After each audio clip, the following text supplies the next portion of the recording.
लोकप्रिय गृह मंत्री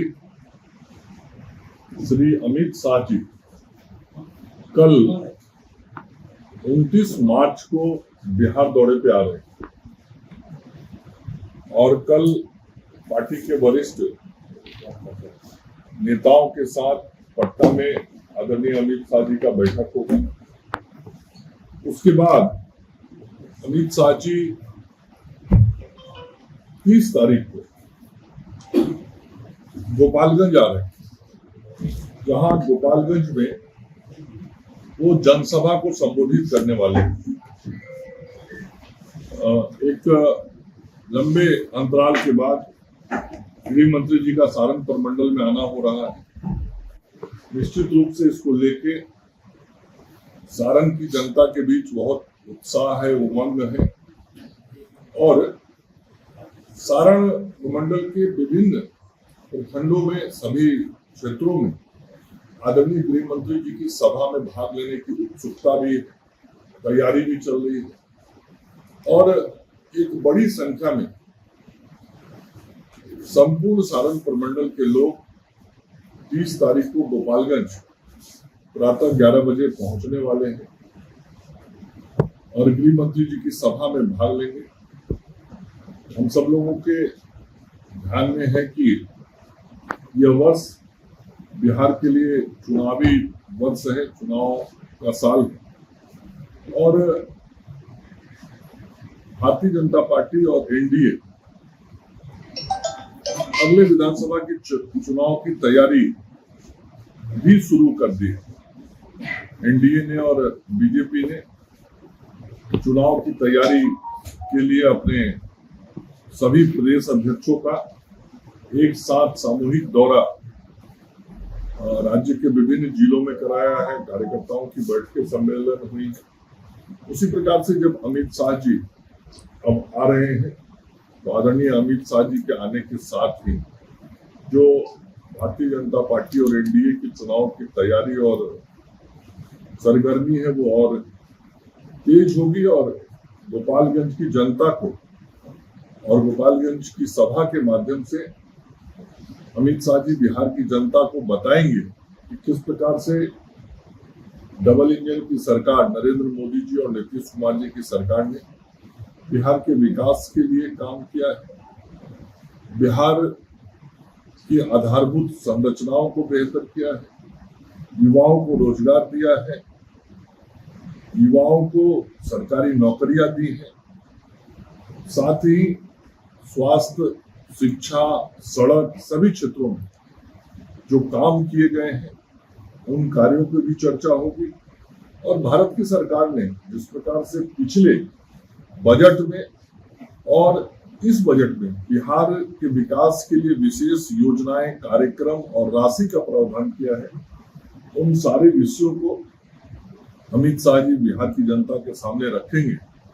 और पिछले बजट में लगभग 60,000 करोड़ रुपए की अतिरिक्त राशि केंद्रीय बजट में बिहार के लिए प्रावधानित किया गया था आदरणीय प्रधानमंत्री जी के निर्देश पर। निर्मला सीतारमन जी ने उस बजट में घोषणा की थी। उसी प्रकार इस बार बिहार के लिए कई योजनाएं, सड़क, शिक्षा, स्वास्थ्य से जुड़ी हुई योजनाओं और उसके अतिरिक्त अन्य बिहार की जो आवश्यकताएं हैं, चाहे वो जल प्रबंधन का विषय हो या नेपाल से जुड़े हुए धार प्रबंधन का विषय हो, इन सभी विषयों के संदर्भ में इस बार के बजट में भी प्रावधान किया गया। तो बिहार विकास की जिस तेज रफ्तार के साथ आगे बढ़ रहा है वह नरेंद्र मोदी जी और नीतीश कुमार जी के नेतृत्व में हो पा रहा है और संपूर्ण एनडीए नेतृत्व जो है, जिसमें सभी पांचों पार्टी के हमारे वरिष्ठ नेतागण हैं, सबके एक साथ चलने से, एकजुटता के साथ एनडीए मजबूती के साथ चुनाव की भी तैयारी कर रहा है और बिहार की जनता का आशीर्वाद जिस प्रकार से चुनाव में मिला, पूरा भरोसा है कि आम चुनाव में भी बिहार की जनता नीतीश कुमार जी और नरेंद्र मोदी जी के नेतृत्व में एनडीए को अपना पूरा ताकत देने का काम करेगी और एक बार फिर से एनडीए को बिहार में सेवा का अवसर मिलेगा। कैबिनेट से मिल गई कोई सामान्य बात नहीं। पूरा सदन चला, सदन में एक एक बात का जोरदार तरीके से जवाब दिया मुख्यमंत्री जी ने विपक्ष का। विपक्ष का मुंह बंद हो गया। जब विपक्ष बोल नहीं पाता है तो इस प्रकार की बात है। और हम ये मानते हैं कि संपूर्ण देश को 2047 तक विकसित बनना है, जो आदरणीय प्रधानमंत्री जी का सपना है, तो बिहार को भी विकसित बनना पड़ेगा। आगे आने वाले और समय में किस प्रकार से हम बिहार को विकास के रास्ते पर और आगे ले जाएंगे, तैयारी कर रहा है और सरकार के माध्यम से जनता की भी सेवा कर रहा है। वहीं दूसरी तरफ जो इंडी गठबंधन है वो आपस में लड़ाई लड़ रहा है, कुर्सी की लड़ाई लड़ रहा है, पद की लड़ाई लड़ रहा है, मुख्यमंत्री का उम्मीदवार कौन होगा इसकी लड़ाई लड़ रहा है, किसको कितनी सीटें मिलेंगी इसकी लड़ाई लड़ रहा है। और इसको हम सब लोगों ने मीडिया के माध्यम से देखा कि किस प्रकार से कांग्रेस पार्टी ने राजद से इधर के दिनों में कई अवसरों पर दूरियां बनाई है और अलग विचार रखते हैं। तो एक तरफ जो इंडी गठबंधन है वो आपस में लड़ता झगड़ता और टूटता हुआ गठबंधन, दूसरी तरफ एनडीए राज्य के विकास के लिए समर्पित मजबूती के साथ काम कर रहा गठबंधन। तो इन सारे चीजों को और ताकत देने के लिए आदरणीय गृह मंत्री जी का 2 दिवसीय दौरा बिहार में हो रहा है और एनडीए के सभी कार्यकर्ता उनके कार्यक्रम की तैयारी में लगे हुए हैं।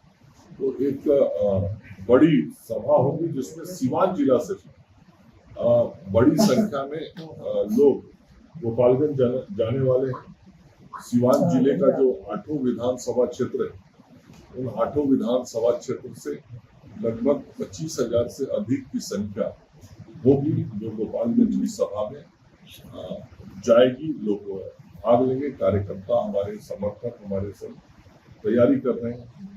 तो ये इतनी सारी बात हम सब लोगों के साथ साझा करना था। क्या एक बयान जो सौगात दिए जा रहे हैं इसकी भी घोषणा साझी करेंगे क्या? नहीं, सौगात आना शुरू हो गया है। सौगात लोगों को मिलना और सर इसके पीछे का रीजन क्या है? कोई राजनीतिक मुद्दा है इसको लेकर? कुछ नहीं।